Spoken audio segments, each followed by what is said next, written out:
in the Middle East and in North Africa, trying to deal with the humanitarian crisis on Libya's borders. But we begin with the increasing calls for international intervention in Libya.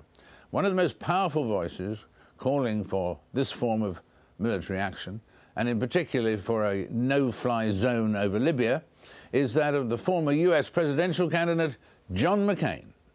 He joins me now from Washington.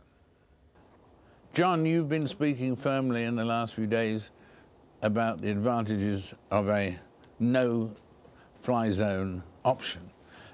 How would that work, and, well, do you think it would work? Well, first of all, David, you would declare it, which would have a, in my view, a very salutary effect on the Libyan pilots. As you know, there are severe questions about the morale and loyalty of people like that. Two of them have already flown to Malta, as you know, and there is certainly some doubt as to whether they would fly for fear that sooner or later they would be shot down. Second of all, we have assets in the region.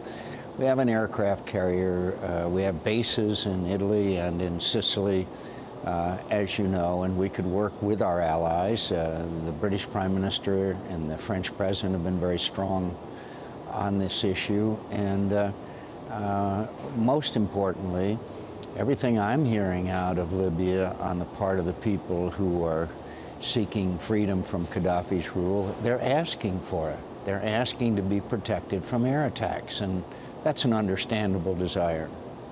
And in terms of making that approach and responding to that, I mean, how many other countries would be involved in this situation, do you think, John?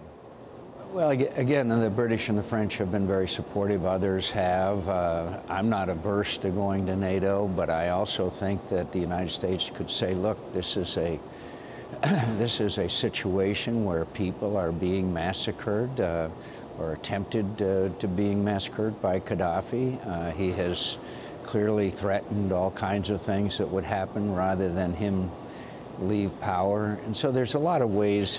If you want to do these things, you can do them. If you want to wait for a Srebrenica or even a Rwanda or one of those things, you can. But I think that it's pretty clear that just a declaration to start would show a commitment on our part, and it would also, I think, improve the morale of the people who are fearing these attacks. Would you need the blessing of the UN in some form or other, or not? I think it's pretty clear the Russians and Chinese would probably not agree. They may, but it's most unlikely, since their foreign minister Lavrov said that sanctions were about as far as they can go. I think you could probably get a NATO agreement. What I worry about, David, is that NATO would act after there is more slaughter, which Gaddafi has promised. Now look, Gaddafi may fall tomorrow. His days are numbered.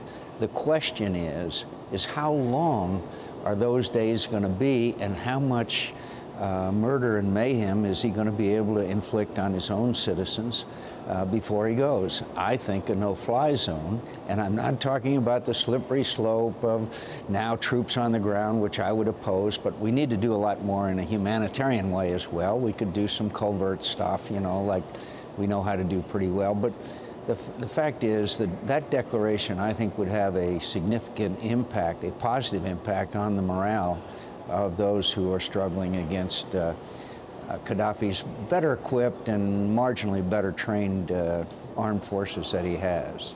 And people say different things about Gaddafi. You met him, I think, in 2009. Do you think of him as intelligent, in control of his faculties and so on, or do you see him as delusional, or a man taking the wrong track for good reasons or bad reasons? I mean, how do you sum up the man who could be your adversary?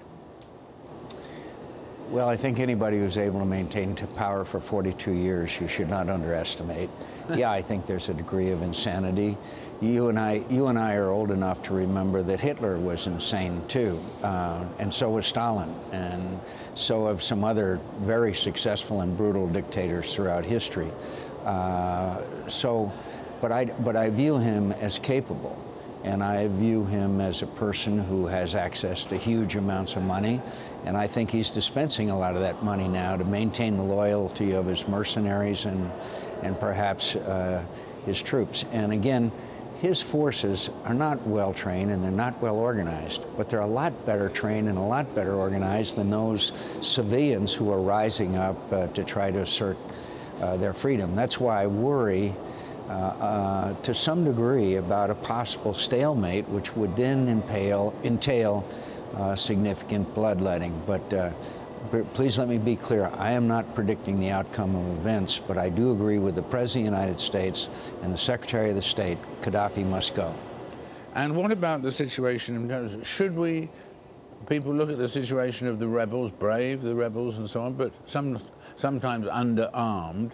Should the West, for instance, support the rebels, if not with soldiers on the ground, but at least with weapons?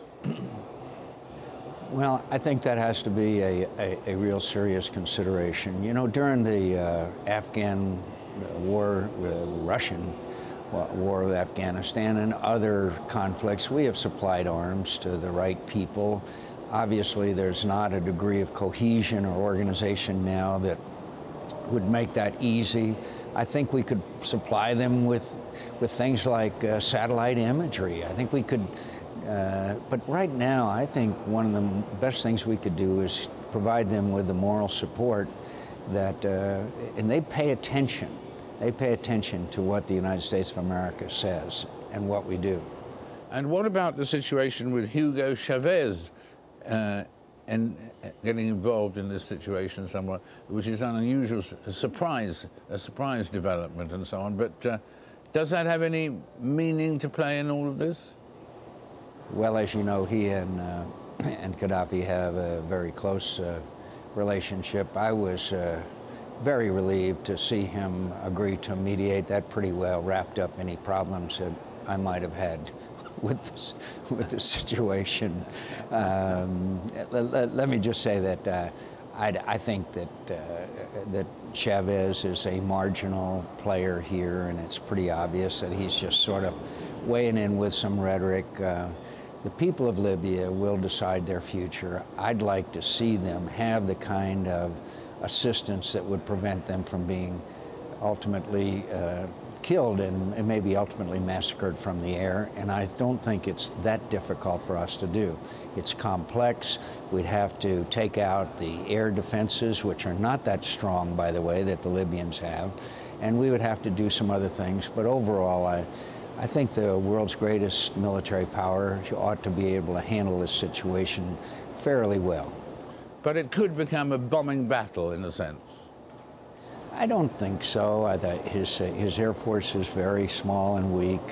His air defenses are there, but I don't think they would pose a significant challenge.